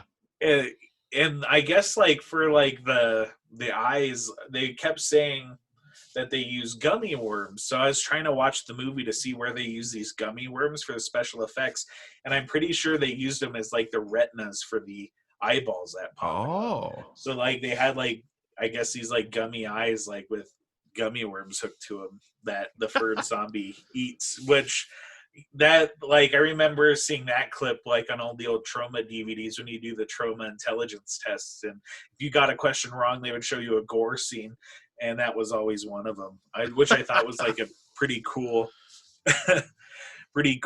scene. And so basically, you know, the horde comes through and starts killing all the campers, and Lisa runs off to go hide in Ma's house. And I actually have a clip of Perry talking about filming in Ma's house, because it takes a turn from being funny to very serious once it goes Absolutely. inside. I think I came up with sort of the mechanics of the cabin scene because I knew how I wanted that to be paced. I wanted when Lisa runs into that cabin toward the end, I wanted to get away from all of that which was funny and sort of start making it really creepy.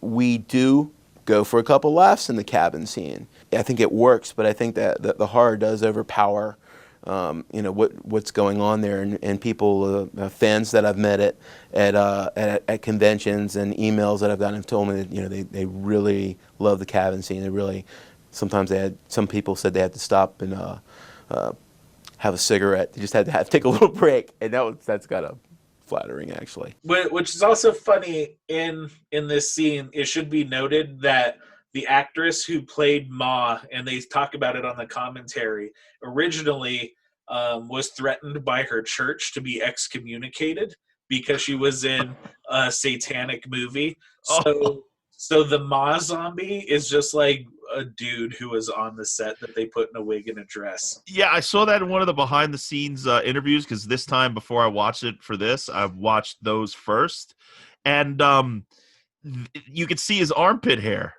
Yeah.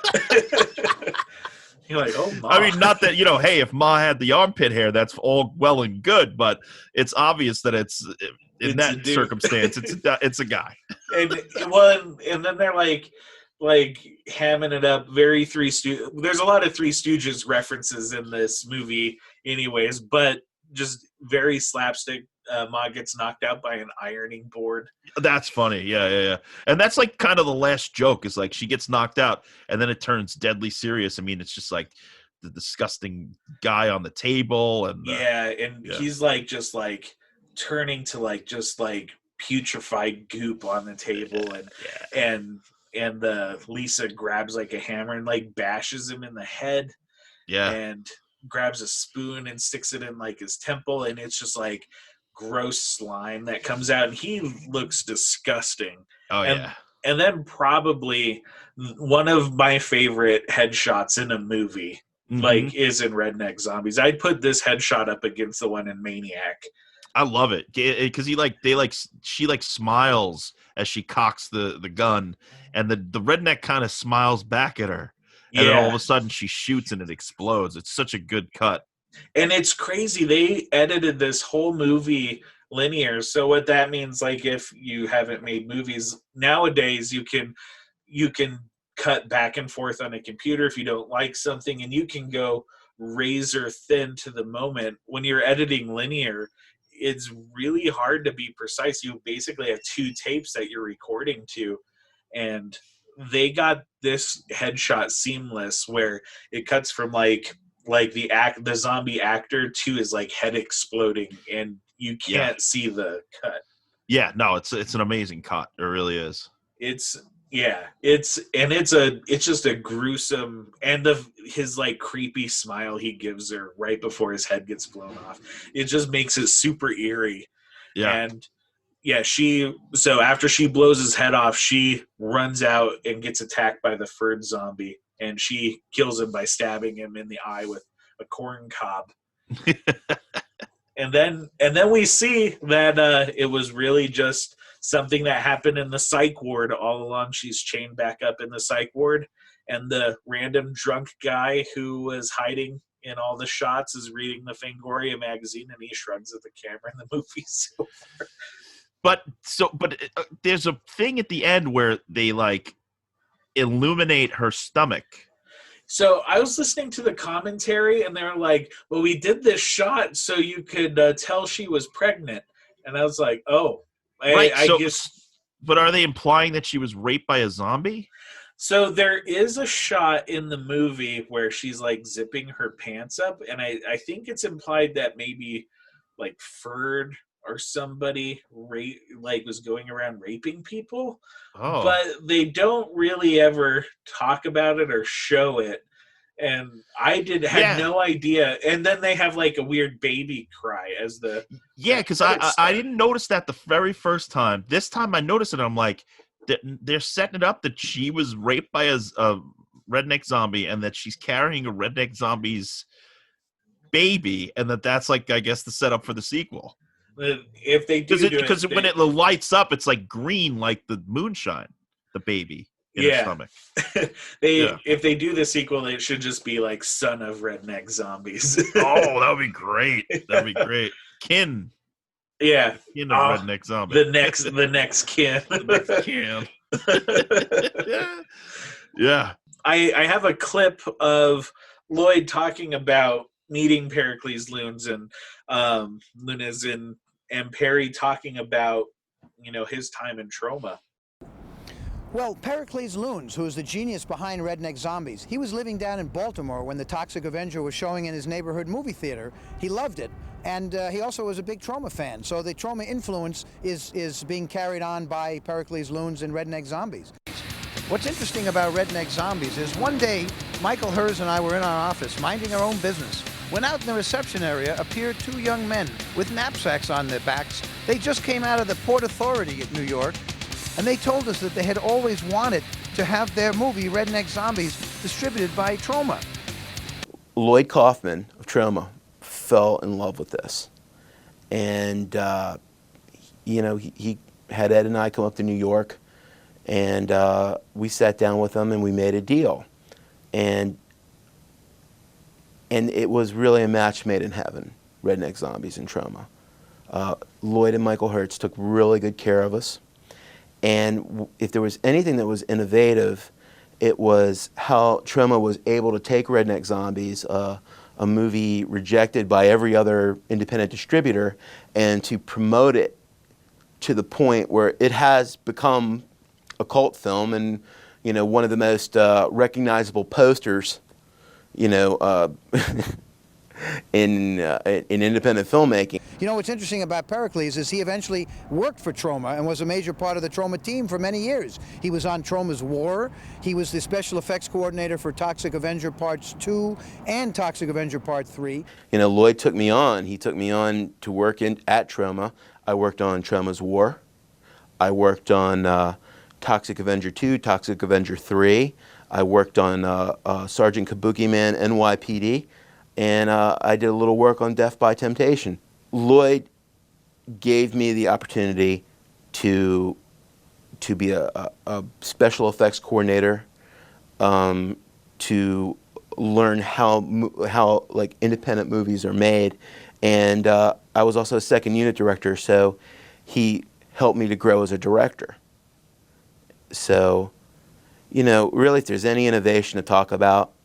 If there's any innovation to talk about in independent filmmaking at all, where Roger Corman left off, Lloyd Kaufman and Michael Hertz with Troma has continued. It's kind of funny. One of the mythology of Redneck Zombies is how inspiring it is to be an independent filmmaker. And Lloyd always put the story out where Pericles Lewnes and the producer Ed Bishop took a Greyhound bus to Tromaville and with a copy of Redneck Zombies in their backpack and gave it to him. And Troma took it on the spot. And then you come to find out on the new DVD that that's not exactly true, but it's one of those revisionist histories. I'm going to choose to think that Troma did pick up this movie. Yeah, it's to bring it sort of like into what there's a thing in this book by Jeff Sass, whereas he says, if you don't ask, you don't get. So basically, Pericles and his cohorts, if they didn't ask Troma, they wouldn't have gotten that distribution deal. So I think in this case, that's what happened, is that they went to the right place, they asked, and they got what they needed. And it's one of those movies that Lloyd and Michael didn't have anything to do with. But it is one of those, when you think of Troma, Redneck Zombies is, a cornerstone of that building. Absolutely. And that's why I sort of picked this one, is because, I've worked on Lloyd's stuff, and there's just so many unheralded great things in the Troma library that are distributed by Troma that should be seen. Troma is important in multiple ways. They've been around for close to 50 years without the aid of Hollywood. Lloyd and Michael have done it their own way. They've managed to stay independent, and that, whether or not you like the movies or what, you should respect the fact that they've survived in the climate where people were probably trying to crush them at certain points. I mean, I've seen it. Like, I used to think that Lloyd was just paranoid or something when people are out to destroy him or Troma. But sometimes it's true. Sometimes people are needlessly mean to Troma just because it's schlock or when people think it's schlock. But there's so much in that library, and there's so much that Lloyd has done, and so many people that Lloyd and Michael have helped, and and I'm sorry, and also Michael used to direct the movies with Lloyd. Yeah. So, I mean, even if you don't think the Troma movies are great, you have to respect what they've created. Yeah. They've created an independent Disney, essentially. It's one of those things, like, a lot of people, when they think of Troma, they just think of Lloyd's movies, and they don't actually think about the thousands of filmmakers that they helped, get their start, whether it's distributing their movie or just giving them a chance to, like, clean up blood on, on there's set. nowhere else. Maybe not. Maybe there are other places, but there's not a lot of places where you could go and on your first day, somebody might just hand you a boom pole and be like, "You're the boom operator now." It's like, what? And then suddenly you're the sound mixer because you're the last man standing with the equipment. And just a lot. I've seen it happen on a Troma set where people drop out and other people pick up the roles because they're just the closest in proximity. And in a day, they learn it and they start to do it. And they might go on to careers. It might be the spark that they need. I was going to bring this up earlier. I do want to mention this. You did have, like, a podcast for a hot minute called The Escalator Pitch. It's not dead. We're so we just got really busy. Josh Stifter, who did the podcast with me, really, really, really talented guy. He was on a reality show called Rebel Without a Crew, which was Robert Rodriguez's show. And he just got really busy. I got really busy. But we have 10 episodes that are in they're there. And we're going to basically do 2 more and then release 1 a month for a year instead of, like, because, we're not getting paid for whatever, but we like doing it. So we're just going to do it in our own time because those episodes take a lot of effort. Like, we're writing stuff, we're researching, we're watching. So instead of doing it every week, we're going to do it once a month. That's kind of it's not dead. That's kind of how I do this show. I just do it, because I love Troma, and, like, they're not paying me. It's not officially sanctioned by them, but these stories need to get out there. But what I do want to say, though, is you have one of the most original and unique interviews I've ever heard with Lloyd, because the most often interview I usually hear with him is sales pitch Lloyd when he's talking about whatever the most current movie is, or if he just doesn't like the interviewer, he'll hijack it and have his own agenda with whatever he wants to talk about. But you talk about unmade Troma movies with Lloyd, and it's really fascinating. That was really fascinating because when I was there, I got to see some of the unmade scripts. I leafed through the original script for Congressman, which was something that Lloyd had written, which is like another superhero who, like, gets involved with Congress or whatever. Like, really cool stuff. And then throughout the years, he would say, "Oh yeah, I wrote a script with Stan Lee," and I know he's mentioned it in interviews and stuff, but I, like, kind of got deeper into the process of how that came about and stuff like that. So just through knowing him and working with him and him revealing these small things and then getting to see certain things in the Troma building, there was so many, schlock and schlockability. Like, they were going to make that right after Tromeo and Juliet, and it just never happened. And there's so much there. So thank you. That was I wanted it to be not the make your own damn movie, Lloyd. I wanted Lloyd to be like, oh yeah, I did do this movie called, I forgot what it was called, but it's about, like, people killing each other over road rage, and then they start to, like, it's, like, cool, man. It's like, that's the undiscovered Lloyd Kaufman, and I think he should still resurrect some of those ideas. I think so too, and you got him to talk the most I ever heard him talk about trying to come up with something with John Waters. Like, Yeah. it's I mean, he goes through it in his book slightly, but yeah, he revealed a little bit about the Pink Flamingos and how it almost happened. The Pink Flamingo sequel almost happened with Troma. so. Final thoughts though on Redneck Zombies. Everybody should go check it out if you're a fan of, B movies and know what you're getting into and are down to laugh and maybe smoke a joint or take a drink or whatever when you're watching your flicks. It's a great experience for Halloween, I would say, for the Halloween season coming up. But definitely in one of the 31 days of movie watching that you're probably doing if you're a movie fan. You're gonna watch a zombie movie anyways. Yeah, Might as why well not? Redneck Zombies. Yeah, to have a good time. Awesome. So it's Redneck Zombie Night at the drive-in for you, and you have to program a double feature. What is the movie that you are programming?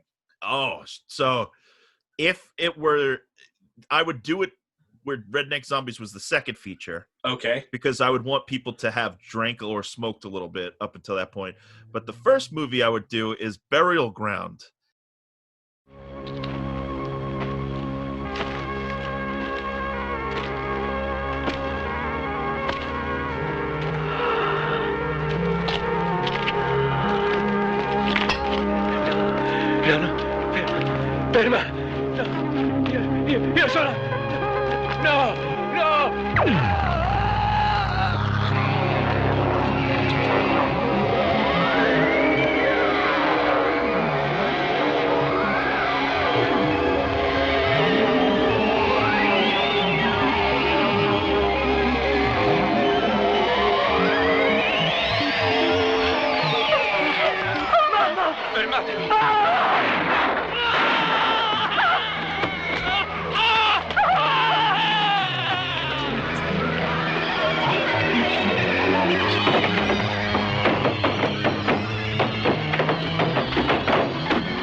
It's an Italian film from the 1980. 1981.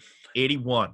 And this is slowly becoming my favorite zombie movie of all time. It is, honestly, I've watched it since I first saw it, maybe like 10 years ago, I've watched it at least once a year. I've introduced it to numerous people, and I've had discussions about it with numerous people, because you are not prepared for what happens in Burial Ground. Now, it is a straightforward zombie movie. Yeah. But it gets right to the point. I mean, the zombies come right away.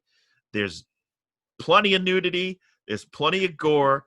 There's one of the best fire burns I've ever seen on camera, and there's multiple. It happens twice or 3 times with like the lead burns are in insane in this They're movie. insane. The lead actress actually throws the match that lights a fire burn, and she's in the frame. You would never get away with that today. That would be my ultimate like drive-in late night, like, you know, start with Burial Ground, blow people's minds, and then, you know, they've had a great chuckle and a great like mind-blowing experience, and then you put on Redneck Zombies to like ease them on home. Man, and Burial Ground, that's like also in my top, you know, 5-10 zombie movies. Like, it's so good. The effects are awesome, and it has like a creepy kid who, it's like a weird incest angle for whatever. I didn't want to spoil it, but yeah, let's put if we share this, be like heavy spoilers, because that's like the big thing in this movie is that scene with the incest and what the kid does to his mother in the end. And that kid looks just like Rachel Dratch from Saturday Night Live. Yeah, a remake of Burial Ground with Rachel Dratch starring. And so you do it really serious, except she can do whatever she wants. Like, she'll look at the camera with the Debbie Downer face. Oh my God. It would be a shot-for-shot remake like Gus Van Sant did with Psycho. But with Burial Ground, and Rachel Dratch is the boy. I bet Vince Vaughn is also available. That would be unbelievable. So. I do like to look up to see any Troma connections, and because this was an Italian movie, there was not a lot, but I did find one Troma connection. So Christian Alexander Moran, who was the post-production manager, was also the post-production manager for a more recent Troma pickup, Plague of Zombies, Zona Mutante.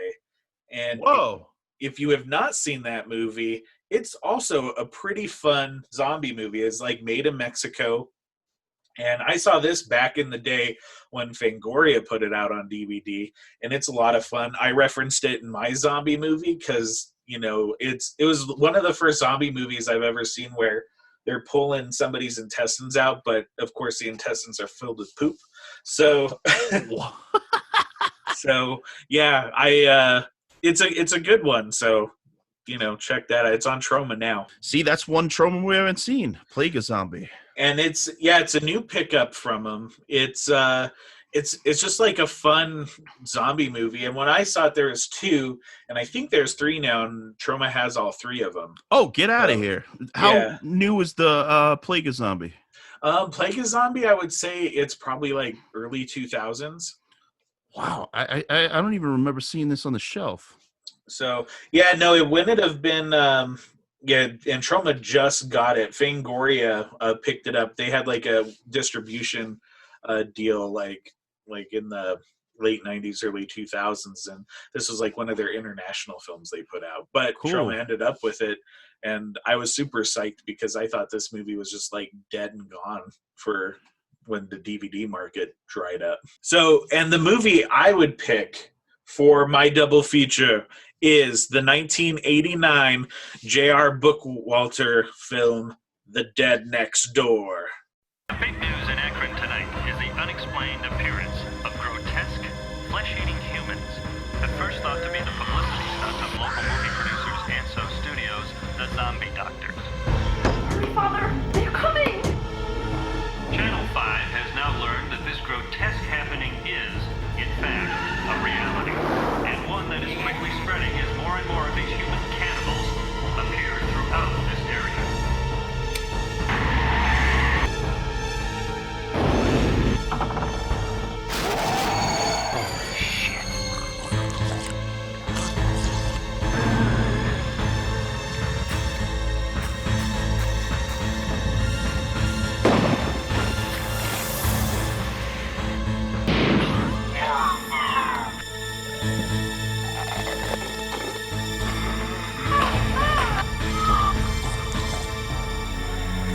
cult.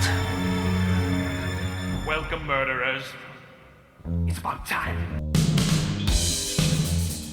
Do you think Jones's people will come after us? Find those people!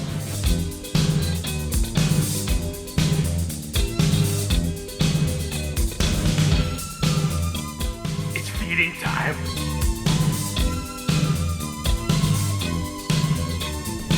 The hell? Get them!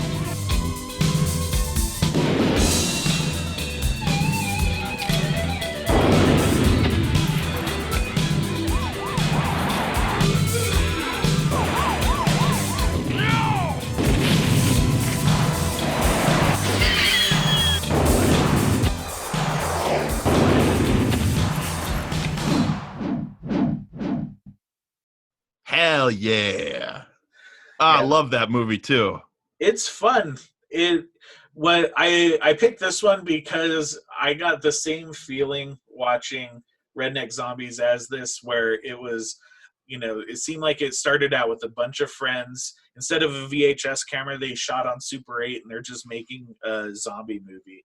And it's, the government has like this elite zombie extermination squad, the Zombie Squad, and the zombies are being protected by this religious cult. And the effects. What a great idea. Great idea. And how timely that that this movie is again. And the effects are cool, and you could tell they were just horror fans, and they got like Bruce Campbell and to do a voice, and because it's shot on Super 8, so there's no sync sound, so they got Bruce Campbell to do a voiceover, and I think Sam Raimi even does a voiceover in it, I seem to remember. And he also put up some money, I heard. Yeah, him and Scott Spiegel, I think Scott Spiegel's actually in the movie. Yeah, he's in the beginning, yeah. So they helped make this movie, and it's just, like a good, fun backyard zombie movie. And of course, like when you buy your ticket to my movie night, it's coming with a free can of beer as you go to your seat, because you're gonna need it for the whole night. Heck yeah. But wait, which one would you show first? I would probably do Redneck Zombies first, because I think this is better of the two, but just has a little more of an epic finale than the Redneck. Yeah, the whole thing in the high school and like all those zombies run. I mean, that there's like a little more production value in the Dead Next Door. It's funny because it's as low budget as it seems like they either called in some favors or Sam Raimi gave them just enough where I feel like there's helicopter type shots and stuff where it's how did you get this? I want to make this movie. It makes me feel good thinking about not only the time and the nostalgia of the thing, but the idea of people coming together and really struggling to make a movie by hook or by crook. Yeah, it just makes me feel good that they somehow got it done. And the fact that it's still out there, just got a Blu-ray release. I forget who put it out, but one of those. I actually saw it recently on Tubi, which is becoming slowly my favorite streaming service. No offense, Shudder. Shudder's great too. But Tubi has so many obscure, they have a shitload of Vinegar Syndrome, a shitload of Arrow Video, Severin, and just obscure things I'd never even thought to watch. And now just because of those labels, I'm looking up what's what on there. And the Dead Next Door I saw on there. And so if you want to watch it for free, check it out. Yeah, it's definitely worth watching. If you like Redneck Zombies, it's a fun, just no budget, Super 8 zombie movie. And Super 8 always will hold a place in my heart. I made a Super 8 movie that Troma put out, so I will always love that look. And wait, what movie did Troma put out that you did? So they put out one. It's on the Best of Troma Dance Volume 5. It's called actually 2 Super 8 ones I did on there. One is called Unicorn, which is basically a ripoff of Pink Flamingos, about a man who finds love in a playground with a unicorn lollipop. And then we made a pseudo sequel to that called The Misled Romance of Cannibal Girl and Incest Boy. and it's a Whoa. family film. That's amazing. Holy shit. So cool. Were those features? Those are shorts. And then Troma did put out my feature later on Troma Now. Actually, it came out the same time that they put out Plague of Zombie on Troma Now, which I was like, yes, we're in good company. But Adam the Amazing Zombie Killer. It's awesome. On, I'll have to check this out. Yeah. And it's on Super 8 as well? That one is high def, but we managed to make high def look as shitty as we can because we don't know how to use new technology. Oh man. But still, hey, whatever. Yeah, but also, you know, in the vein of making a zombie movie just to you know, by any means necessary. That's what we did. Yeah. And and then another Troma connection I found with The Dead Next Door. So the director, J.R. Bookwalter, he is in the upcoming VHS Massacre 2. And he plays a crazed professor in Zombiegeddon. So okay, great. Yeah. Yeah, VHS Massacre 2. Tom Seymour did that, and he's done a lot of cool stuff. He got J.R. Bookwalter in there. That's good. He also got Joe Bob Briggs in there too, way before Joe Bob was back in town. Yeah, the first VHS Massacre is fun, so I'm looking forward to when the sequel comes out. Hell yeah. Well, awesome. I think it's time we start wrapping it up. Where can people follow you on all the socials? On social media, I'm mostly active on Twitter and Instagram at Bad Techno. You could also go to badtechno.com, which is my old website, but it has all the portals to all the stuff, and it has like it looks good. It's old. It doesn't look like a new website. It looks like an old website, and that's why I leave it up there. Just because you can get right to my Bandcamp, you can get right to my Twitter and my YouTube, and you could see all the stupid shit I used to do before Troma, trying to just be somebody.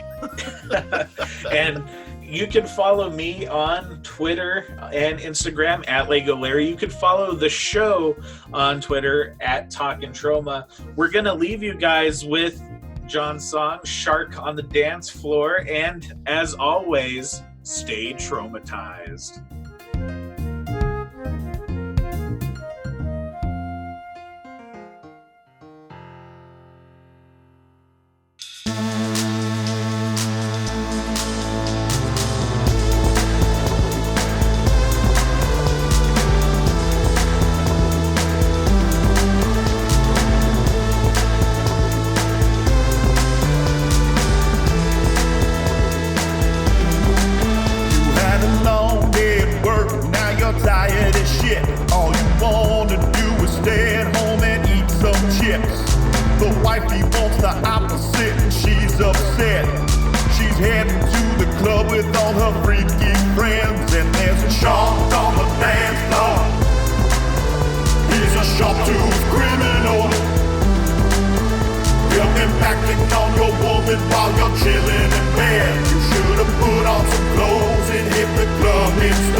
It's a victory. You're at home, sipping tea. My advice, stay in bed. Cause when you do, I get mad head. Think it's cruel what I said? Your marriage is dead. I'm all Shark on the dance floor. sharp-toothed criminal. They'll be acting on your woman while you're chilling in bed. You should have put on some clothes and hit the club instead.